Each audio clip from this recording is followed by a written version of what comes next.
Jonathan, how many licks you need to get back off of Raspy? Because the first time it was self-defense. Now, you just bullying a little bump, bump, bump. Let's talk about it, baby. Because this is a big deal. Get your big ass over here, boy. Welcome back.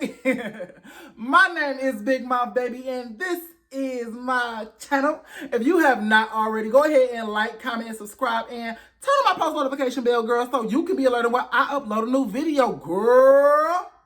Let's get into it, baby. So look, bad boys. Okay, so I would like to start off just by saying this, baby. I don't condone bullying in any sort of way, shape, fashion, or form.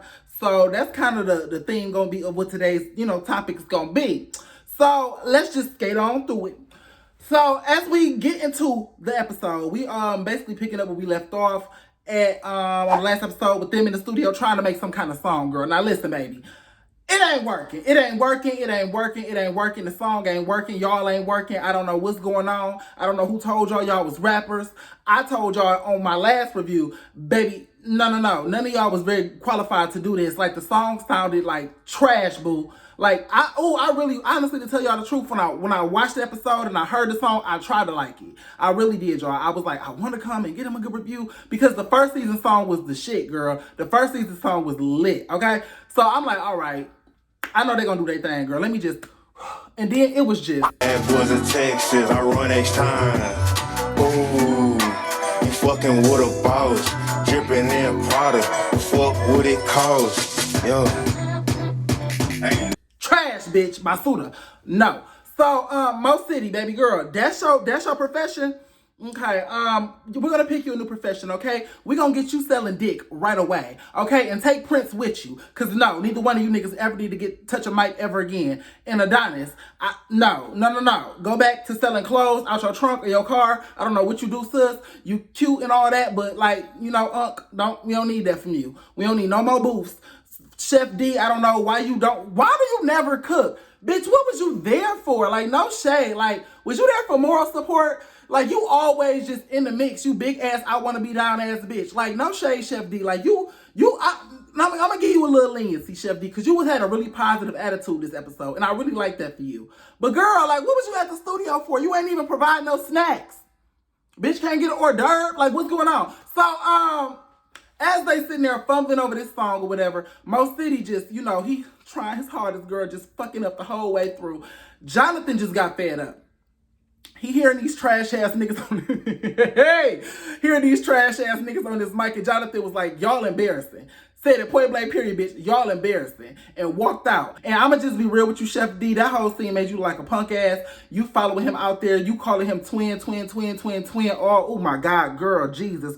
Wonder Twin Powers activate ass nigga. Like, shut up. Like, he's not your twin. Y'all is grown ass niggas, okay? Chef D, you was damn near 30. That is not your twin. You was not some 12-year-old girl in middle school. Bitch, grow the fuck up. I get it. That's your friend, cool beans, whatever. That's your bro, whatever. His name is fucking Jonathan. He don't call you twin, so why do you call him that? That is so weird. You know what I'm saying? It was cringy. It's cringy because it makes you look like a pick-me. Just shut up, girl. Like, we get it, y'all friends. Oh, my twin got up and he walked out, so I got up and walked out to see if he was all right. Bitch, he don't even think of you. He don't even know you exist. And then you came out there and he thought you was getting smart and almost punched you in your face. And that's another thing, Jonathan. You need to calm down because you always trying to fight your friends. And that's kind of weird to me. Like, you really, and I don't know if that's something production is setting up. Like, no shade, but I think Jonathan was put on this show to kind of be the bully like he was last season, but he ain't been doing that. He kind of been like the big brother to the group. You know what I'm saying? Like, he really been kind of like trying to be more of a leader, more of a big brother role. You know what I'm saying? I brought some clothes and shit.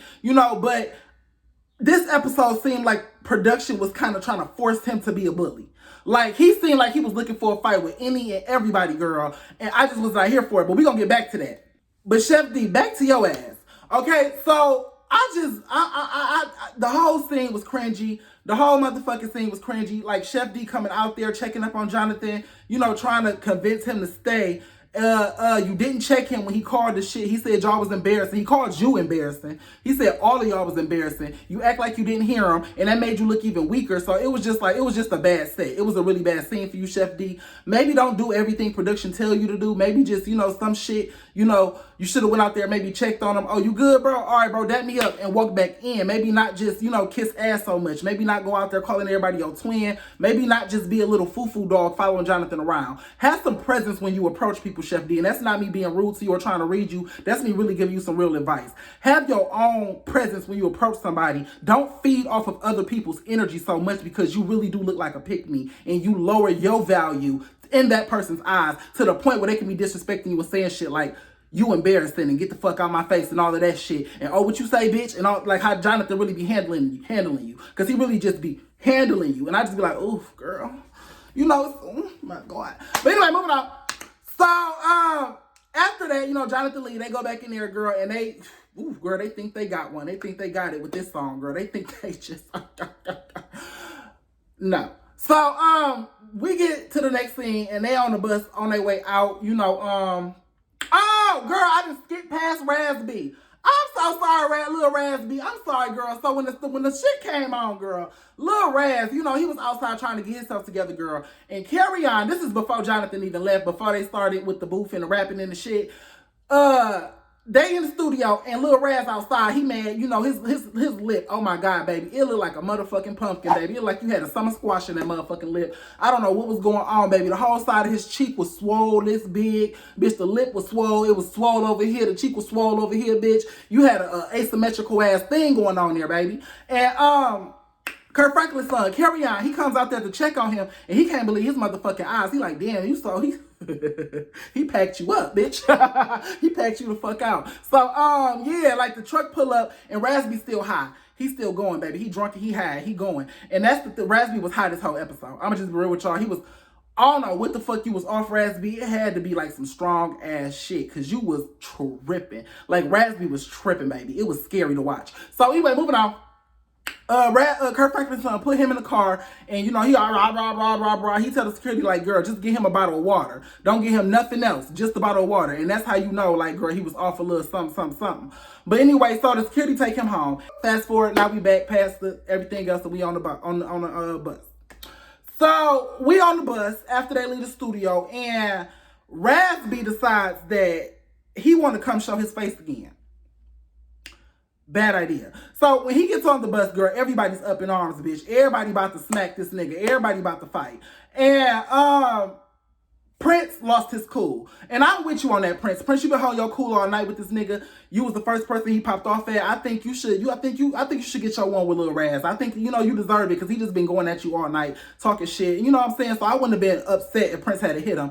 But needless to say, I don't know why production keeps bringing Raspy around, and you know what's going on right now. Like, you should at least send him to the hotel for the night. Y'all keep trying to use that man for views, and y'all really just exploiting the shit out that man, because he was at his lowest, high as hell, pulling out knives, getting smacked up and beat up on camera. And like, instead of just saying, you know what, you're done, don't come back on camera, take him. Y'all, like, literally, y'all the ones driving the fucking van that came and picked him up. Take him to the hotel. Don't take him to the bad boy's house. Take him to the hotel and make him stay there. Y'all didn't do that because y'all wanted more views off of him, and that's sad, because that man really fucked up his reputation that night. Like, low-key, I feel so bad for Raspy. I feel so bad for the reputation of B2K. Like, just their legacy. How that man is tearing their fucking legacy down on this TV show. B2K, like, I look at them like this now. Like, ugh. Like, girl, I think Pretty Ricky, like, I think the shit done shifted. It used to be B2K, Pretty Ricky. Now it done shifted, girl. Raspy done knocked you down, City Boys down 100, bitch. I don't know. But, y'all need to get that together. Call y'all group member. You know what I'm saying? Put a muzzle on his ass. I don't know what y'all be doing over there in the B2K group. I don't know what kind of Chris Stokes magic, bitch, what kind of sorcery you bitches be working on Raspy. But it's like every time B2K all lay their hands on Raspy, bitch, and they all come together like Charmed. The power of 3 will set us free. And Raspy just shut the fuck up, and he stopped talking. And he don't embarrass them no more. He retracts statements and everything. So maybe that's what he need to do. Maybe he need to have an intervention with B2K. Or maybe J Boog need to wear another t-shirt. No, I'm just playing. I'm sorry.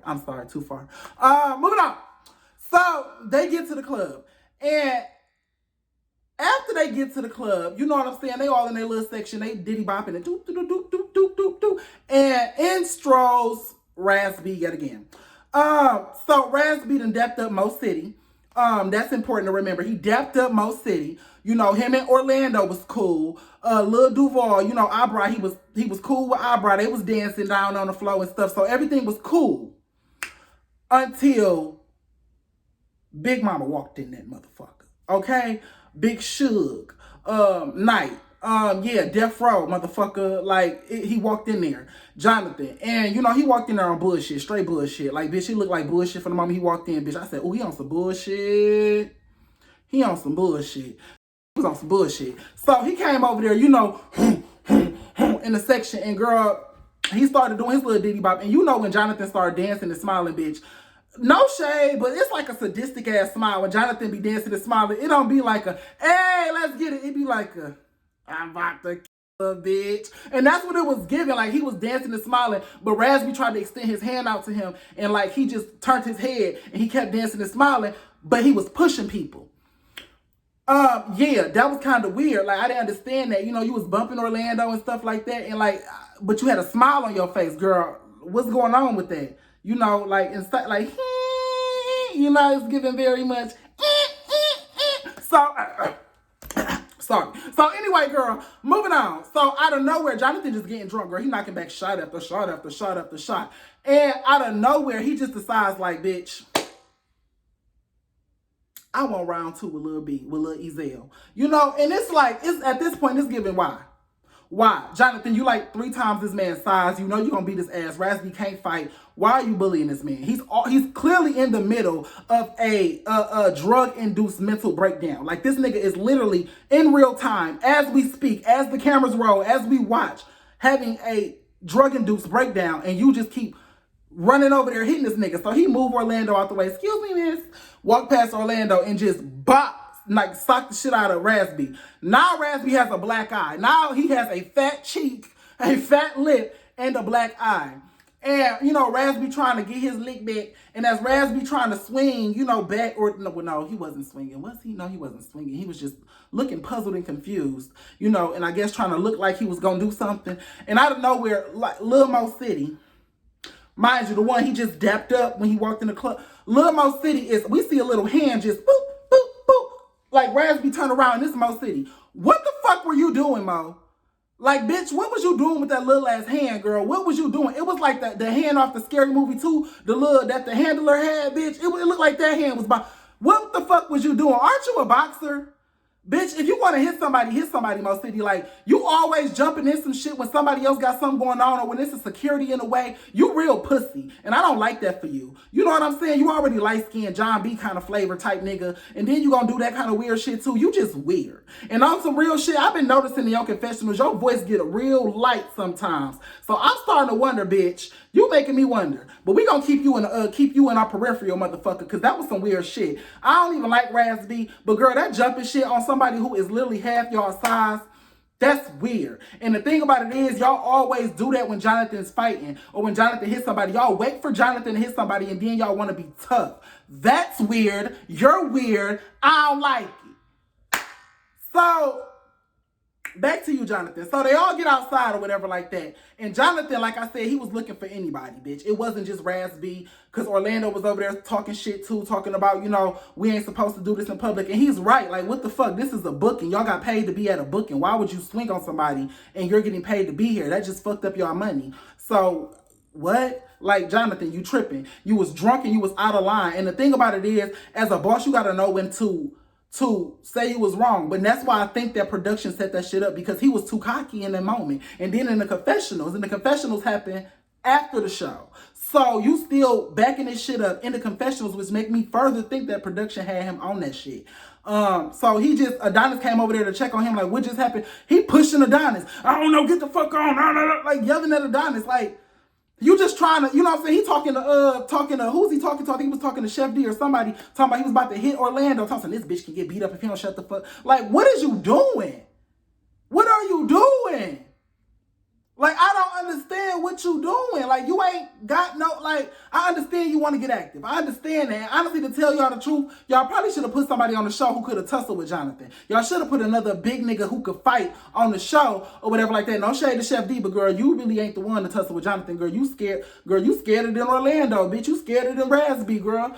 So, yeah, like, y'all should have probably did that because Jonathan ain't got nobody to fight. He just faking fights with people for you know, to create content because they got to make content for the show. But at the end of the day, you look like a bully. Raspy is a crackhead. Orlando is a crackhead. They is little crackheads. What the fuck is you doing? Like, if you gonna hit somebody, hit Chef D, hit motherfucking Prince. That's who, hit Prince, hit Mo City, shit. They big, hit them motherfuckers. You know, I didn't like that for you because it's really like, the only reason why I'm like so adamant about this is because I'm a big dark-skinned man.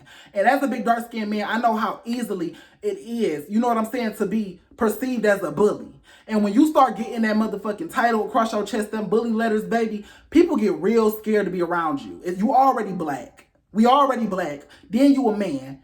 You know what I'm saying? Then you big. Like, when I walk down the street at nighttime and I got my headphones in, people cross the street. Like, no shade. And I'm gay as hell. And they cross the street because they don't know that. Because I present real masculine out in the world. So they don't know that. And it scares them. So they go across the street. But it's like, you know, so I understand how a big dark-skinned black man can be perceived. And then you on TV too in front of everybody. Like, boy, stop that shit before, you know what I'm saying, it fuck you up. Like, people don't want to be around you and stuff in real life because some shit you doing on TV. Because honestly, to tell you the truth, you really do carry that attitude outside of the TV too. I don't know if you've been on live doing this shit just because, like, you know, the show was on. But, girl, like, lately on live, you've been cussing Chef D out, threatening Chef D. So, I don't know, Jonathan, but cool your heels, girl, because, like, the bully shit is getting a little bit much, all right? Moving on. Well, no, not moving on. Oh, Raspy, girl, goddamn. So, hold on. So, Raspy is over here wigging the fuck out. Like, that's why I said he was having a literal drug-induced mental breakdown in real time. He over here fighting security, girl. He's screaming, trying to break loose from security. He swinging on everybody, threatening the cameraman, threatening all the producers. I'm like, what the fuck is going on? Like, honestly, bro, y'all need to get him off this show and get him into a rehab facility. Like, this shit is crazy. This is what I was talking about way back in the... Girl, here we go again with the flashbacks. Girl, but this is what I was talking about way back when I said y'all put these people on these shows and y'all know they got these drug habits. Y'all know they got these problems and y'all let them wig the fuck out, have all of these goddamn drug-induced activities going on, and they just lose their mind and y'all do that shit, put them on TV for content, throw them away and move on to the next. And it's like, girl, at least put that man, y'all got this man, like, this show over and already been filmed and stuff. Y'all got this man on a hospital roof trying to jump. Like, where is the... I understand he's a grown man. I understand that y'all not his family. But, like, if you gonna work with a junkie, like, put some kind of stipulations in their clause. Like, oh, you gotta get you gotta get, you know, see a therapist while you working. Or you gotta, you know what I'm saying, enter an outpatient facility, you know, 30 days before you come on set. Something, you can do that. You can do these things. Like, studios do it all the time to work with big actors. You know what I'm saying? And clearly Raspy was y'all moneymaker this season. Him and Orlando was y'all two celebrity guests. So, you know, y'all could have put a little money into that. But, yeah, baby, that's all that really happened. And we just ended with, you know, Raspy just in a really bad place. And I do want to say this right now. Raspy, get help. Get the fuck some help. Like, it ain't even funny no more, baby. Like, you just embarrassing the world. I'm embarrassed for you. It's just crazy out here in these streets. You know, watching you look like this at, like, I think 36 or 37. You too young to be this strung out and this crazy and this whatever you is. I hope you get help. I hope you go to therapy. You know what I'm saying? I hope you work through whatever you got to work through. You know, all of this, you fighting for respect, fighting to be looked at as a man, fighting for that. It just says to me that somebody emasculated you and took your manhood a long time ago. I don't know whether that was by bullying, whether that was by, you know, those allegations you put out there. I don't know what happened, but you are in a desperate, you know, search for your manhood, a desperate, you know, attempt to restore your manhood in the eyes of the world. And I don't know, baby. I'm gonna pray for you. But that's all I got, baby. I'll talk to y'all later. Bye.